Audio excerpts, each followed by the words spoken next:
ขันคนพูดจักนี่นั่นจะเป็นผู้สาวอายุ18 ปีอันนี้อายุ15 ปีอันนี้เป็นลูกสาวหน่อยเนาะแม่เฒ่าเนาะโอ้เจ้าอายุจักปีเลยแม่เฒ่าฮะ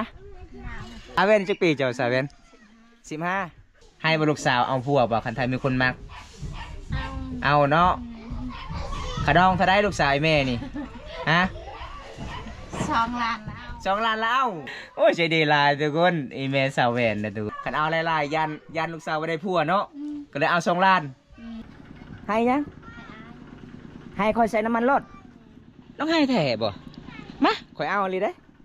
เบิ้งทุกคนเลยบอมตาว่าสิกลับบ้านน้องก็เอิญอีกให้ค่าน้ำมันรถ200,000 กีบเนาะโอ้ยจะดี100%เลยทุกคนเบิ้งนี่200,000 กีบ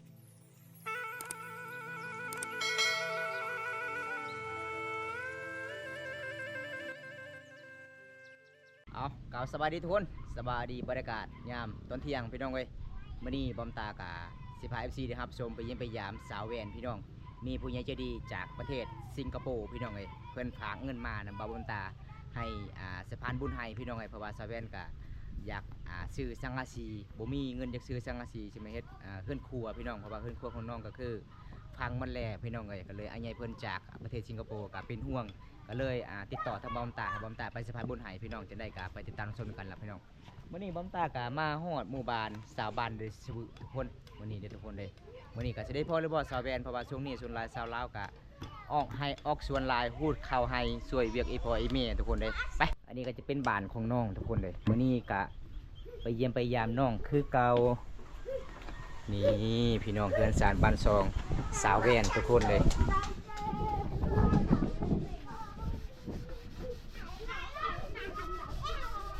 โอ้อยู่เฮือนอยู่ศาลเนาะเฮ้ยสบายดีเฮ็ดหยังอันนี้นะสากโต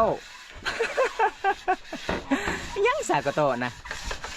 ลางกโตบ่โอ้จะอยู่กับผู้ใดอยู่เฮือนอีแม่ค่อยคิดว่าจะอยู่กับสาวเวียนแม่นบ่อ๋อเสียงอีแม่เจ้าเนาะคือเสียงสาวเวียนเลยเจ้ามาแต่ไซนี่นะคอยไปหาเจ้าแต่ตอนสาวๆบริเวณอยู่เฮือนอยู่ซ่านเมื่อไปขายหากมาแต่ไห้บ่ก็ได้ไปเอาเจ้าน้องน้องสายเจ้าอ๋อพี่น้องเอ้ยบอมตามายิ้มมายามน้องกับบอมตากะติดต่อน้องกับบ่ได้ทุกคนเลยเป็นหมู่บ้านที่บ่มีสัญญาณเนาะอ๋อขันน้องเพื่อนบ่ได้ไปเอาสาวเวียนบอมตากับได้พอน้องเลยทุกคนเลยส่วนลายสู่มื้อนี้น้องๆกะสีอองพูดเข้าให้วันนี้มาเยี่ยมมายามถึงเงินถึงศาลเลยทุกคนเลยอันนี้จะเป็นบ้านโอ้ได้อาหารแสบเนาะไม่ยั้งอันนี้นะฮะนกบ่นกยั้งนี่นะนกกระโดก โอ้ยนี่คืออีแม่เด้อทุกคนบางคนก็ว่าผู้สาวบ่แม่นเด้ออีแม่เพิ่นเด้อทุกคนเบิ้งน้องสายเพิ่นหลายเลยทุกคนเลย มาเมื่อนี้เบิ้งทุกคนเรือนสารบ้านซองสาวแวนโอ้ยมันสิเพลายน้องสาวแวนเนาะขันมีเงินนี่น้องสิเปลี่ยนใหม่บ่สังกะสีบ่โอ้น้องยังบ่มีเงินทุกคนขันมีเงินน้องก็สิเฮ็ดใหม่เลยได้เบิ่งพี่น้องเป็นปองหมดเลย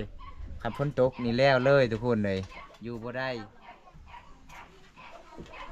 เฮ็ดหยังนึ่งข้าวบ่โอ้ได้นกเนาะบ้านน้องนี่แสดงว่าอุดมสมบูรณ์ทุกคนเบิ่งนกกระเจ้าปีงมีหยังนั่นน่ะอยู่ในท้องน่ะมีหยังข้าวโอ้ครับอยู่เฮือนอยู่ซานบ่ได้พ่อไอ้พ่อเพิ่นมื้อนี้ได้พ่อเตแม่กับลูกสาวส่วนสาวแวนหากมาแต่ให้น้องสายเพิ่นไปเอาพี่น้องเอ้ยเพราะว่าคอยบอกน้องสายเพิ่นว่าไปเอาสาวแวนเด้อสิมีเวียกมีผู้บ่าวขอมั่น ให้บ่แม่ให้บ่ลูกสาวเอาผัวบ่คันไทยมีคนมัก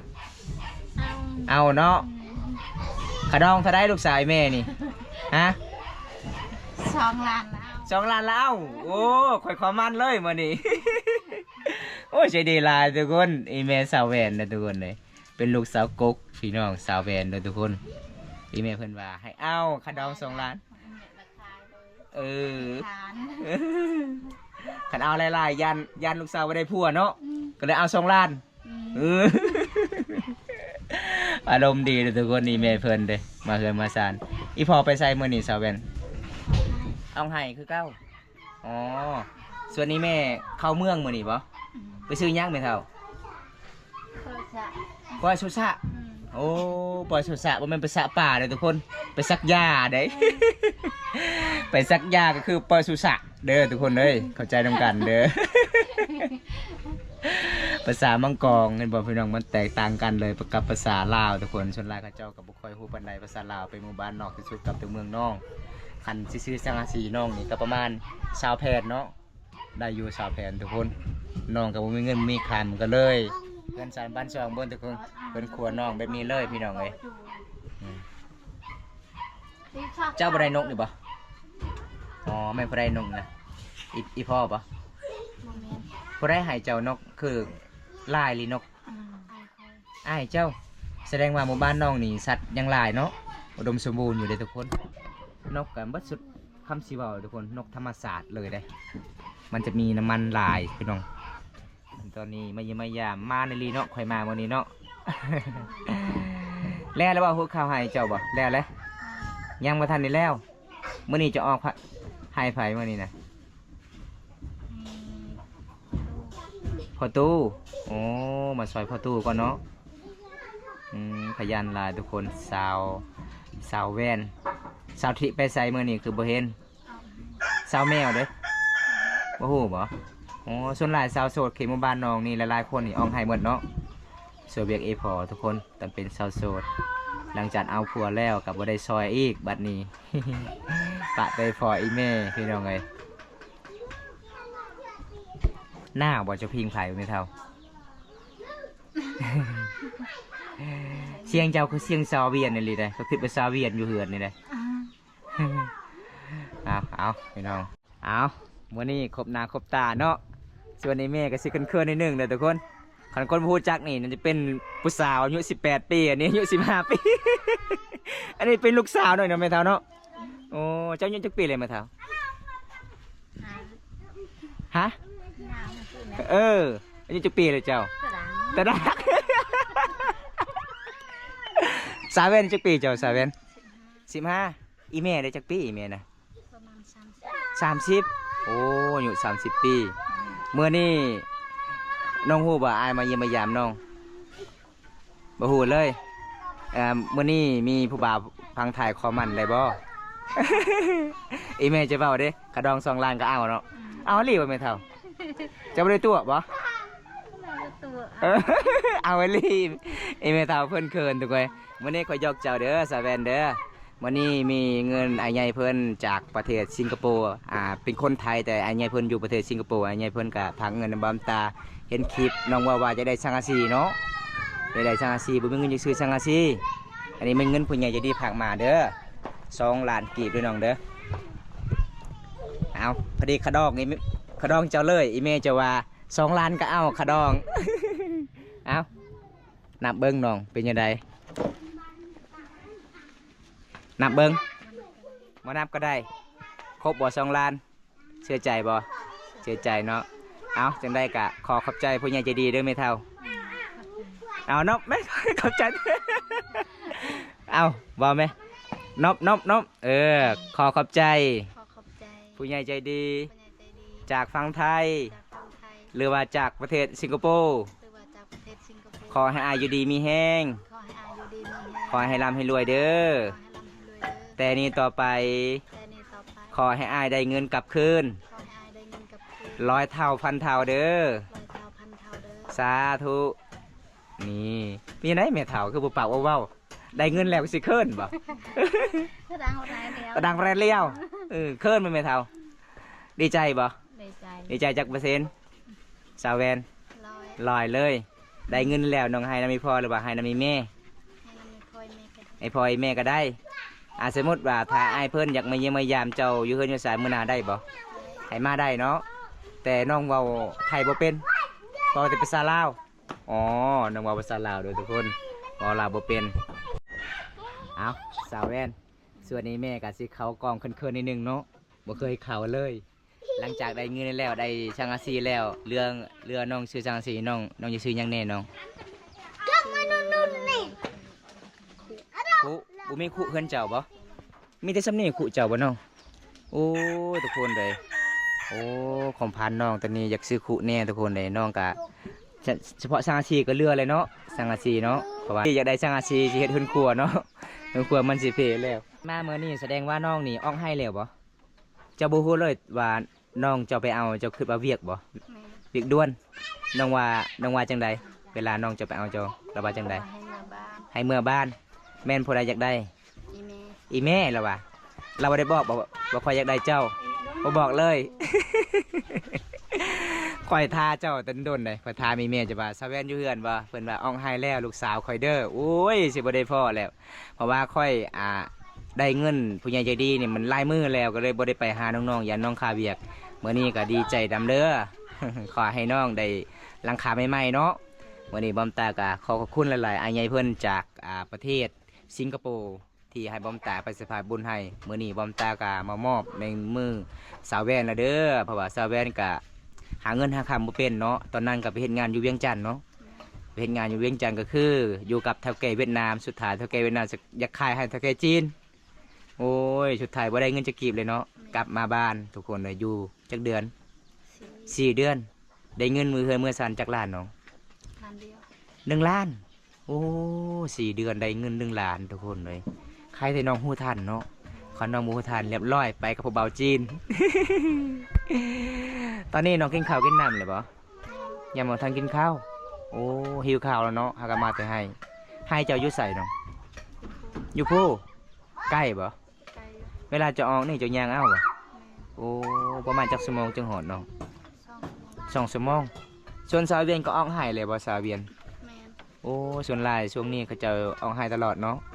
วิถีชีวิตสาวลาวบ้านเฮาแบบนี้เลยทุกคนเลยวันนี้น้องก็ดีใจแฮงว่าบ่ออกเลย ครั้งแรกได้เงิน2 ล้านเนาะ แม่น เอาทุกคนเลยก่อนเบิ่มตาสิกลับบ้านน้องว่าบ่ต้องกลับเด้อทุกคนน้องก็สิย่อผ้าขาวให้กิน ดาวชาเต้น เห็นบ่อีเมียเพิ่นก็เอากระตุกน้ำอีกมากินทุกคน อันนี้ก็คืออาหารธรรมศาสตร์เลยทุกคนมีนกทุกคนเลยโอ้ยเบิดคอนซีเวาอาหารทุกคนนี่นกปีงนกอีกพี่น้องเลยใจดีหลายเลยทุกคนมาเยี่ยมมายามมื้อนี้น้องสาวเวนกะเพิ่นกะปะเบียกปะงานนี่ทุกคนหากนมาถึงไห้ได้ส่วนบำตากะมีเวียกกับน้องให้น้องสายเพิ่นไปเอาทุกคนเลยปกติกะน้องก็บ่ได้เมื่อเฮือนนี่ทุกคนประมาณชั่วนี้ได้ฮอด5 โมง6 โมงแรกนะจึงเมื่อเนาะตอนนี้12 โมงทุกคนเอาเอิ้น FC กินข้าวกินน้ำนี่เด้อน้อง มาเดินมากินข้าว อาหารหยังน้อ นก ปีงนกแล้วก็กับแจ้ว แม่น อ๋อ มาเมื่อใดบ่ผิดบางเฮือนเจ้าเนาะ มีแต่ยอผ้าขาวให้กินเด้อทุกคน มาทุกคนมา เอาเปิดเลยเนาะ กินน้ำกันเด้อทุกคน โอ้เข้าให้เบิ้งทุกคน เข้าให้บ่นี่บ่ แม่น โอ้เข้าไหม้เนาะ เป็นเม็ดเป็นหนึ่งเลยทุกคน มีวิตามินหลายแซ่บหลาย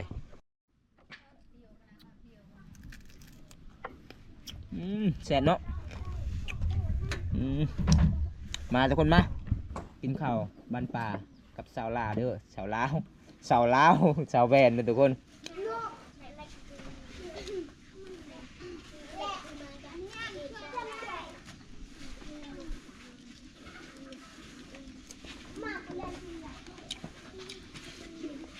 những bơ bơm bạ này vậy sẽ bồi sen đang sinh độ sen cần phải rung khom lò hen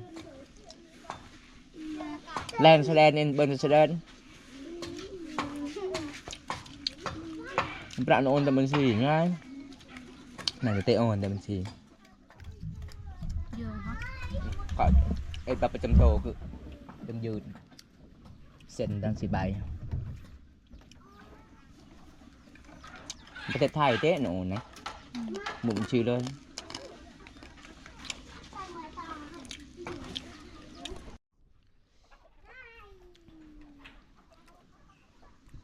เอาหลังจากกินข้าวกินน้ำแล้วทุกคนหมู่บ้านน้องส่วนหลายเขาเจ้าก็คือใส่น้ำกินตุกน้ำมันเครื่องนะทุกคน บางคนมาหมู่บ้านน้องคิดว่าน้ำมันเครื่องรถยนต์โมแมนนะทุกคนเขาเจ้าล้างมาเรียบร้อยทุกคน ก็ตุกเปล่าแล้วเขาเจ้ามาให้ใส่น้ำเอาตอนนี้อิ่มแล้วน้องเอาไว้เลยโอ้ใจดีหลายทุกคนเลยมาเยี่ยมมายามเพื่อนสาวแวนแบบนี้แหละพี่น้องการบอกกินกับบ่ได้ประเพณีบ้านเฮาที่12ของ14ชนเผ่ามังกรไปเมื่อนั้นน้องก็เอาปลาบ่มีหัวมีแต่โต เอาให้แม่เอ็กกินเนาะนี่ทุกคนเลยเฮือน3 บ้าน 2น้องประมาณสำนี้ได้ ยอมรับว่าใจดีช่วงนี้ใกล้สิฮอดหน้าหนาวส่วนหลายเขาเจ้ามักพิงไฟเด้อทุกคนแล้วก็มาย่างข้าวอยู่ตามนี้เลยพี่น้องหนาวเนาะอยู่เฮือนเนาะหมู่บ้านน้องก็ติดกับตีนภูเขาเด้อทุกคนก็เลยมันหนาวนิดหนึงทุกคนบำตาติดกับเมืองน้องมันกับบ่หนาวปานใดทางนี้มันมีป่าลายดงลายก็เลยอากาศก็หนาวทุกคนเลยตอนนี้เวลา 12 โมงเลยทุกคนก็ยังหนาวเด้หมู่บ้านนี้เขตนี้ทุกคนเลยขันยามเดือน1 เดือน 2น่าสิบ่ได้อาบน้ำเลยเนาะแสดงว่าชาวแว่นนี่บ่ได้อาบน้ำ3 มื้อแล้วข่อยเบิ่งนี่ ครับ อาบบ่ตอนแรงบ่อ๋อจะไปอาบอยู่ไสตอนแรงบนเก่าคือเก่าอ๋อนี่ทุกคนเลยเขตชนบทบ้านเฮาแบบนี้เลยเห็นบ่เขาเจ้ามาพิงไฟแล้วก็ส่วนแรกเขาเจ้าก็บ่ได้ใส่ถ่านเลยเอาได้คืนไม้แล้วก็ตั้งให้มันแห้งแล้วก็เอาคืนสารมาดังไฟวิธีชีวิตบ้านเฮาแบบนี้ทุกคนเลยสแวนน้องยังสิอองให้บ่ตอนแรงบ่เลยกลับบ่ได้เลยเนาะมือเอาเทินฮอดสารแล้วทุกคนเลยมื้อนี้อ้ายบ่มีหยังหลายเด้อมาเยี่ยมมายามเจ้าวันนี้อ้ายก็ดีใจน้ำน้องได้เงินซื้อหลังคาใหม่เลยเนาะก่อนอ้ายสิกลับเพิ่นกลับซ่านขอขอบใจผู้ใหญ่ใจดีทีนึงนี่เด้อ ขอบใจ ผู้ใหญ่ใจดี ผู้ใหญ่ใจดีที่นี่ต่อไปมาให้ร่ำรวยเลย นี่ถ่ายจากมาก็มาเนาะมาเยี่ยมมายามใดเนาะเยือนอยู่ศาลทุกคนเลยวันนี้ป้อมตากะขอขอบคุณหลายๆผู้ใหญ่ใจดีจากประเทศไทยเรือบ่าจากประเทศสิงคโปร์ขอให้อายุดีมีแห้งเด้อบอมตากะมาสะพานบุญให้และมอบในมือน้องๆแล้วบอมตากะสิกาเพิ่นกับสารละเพราะว่าหมู่บ้านบอมตากับหมู่บ้านน้องมันไกลทุกคนเลยได้รับชมคลิปนี้แล้วกับฝากกดไลค์กดแชร์กดติดตามเด้อพี่น้องฝากเป็นกำลังใจให้บอมตาเฮ็ดคลิปตอนต่อไปคลิปหน้าพบพอกันใหม่ขอกล่าวคำว่าสวัสดีครับบันสวนบ๊ายบายเหมือนยังเอ๊ะก่อนอาสิกลับนะฮะ ให้เงิน ให้ยัง ให้อาย ให้คอยใส่น้ำมันรถต้องให้แถบ่มาคอยเอาเลยได้เบิ้งทุกคนเลยบอมตาว่าสิกลับบ้านน้องก็เอิ้นอีกให้ค่าน้ำมันรถ2 เซนกีบเนาะเจ้าเป็นห่วงหรือบ่อายบ่ ใจดีเนาะเจ้าเนาะโอ้ยใจดี100%เลยทุกคนเบิ้งนี่2 แสนกีบพี่น้องเอ้ยน้องก็ยังให้บอมตาใส่น้ำมันรถมื้อนี้บอมตาบ่เอาได้อน้องเด้อขอให้น้องได้สังกะสีบอมตาก็ดีใจนำเด้อแล้วก็ซื้อเป็นนัวซื้อเกลือเด้อเอาขอขอบใจหลายที่เป็นห่วงอายบ่เอาดอก อายทำบุญแล้วขอขอบใจหลายเด้อน้องเด้อบ๊ายบายบ๊ายบายใจดีเลยทุกคนเลยใจดีหลายเลยพี่น้องสาวแว่นคุณสวยพี่น้องเอ้ยหมู่บ้านสาวผู้ทุกคน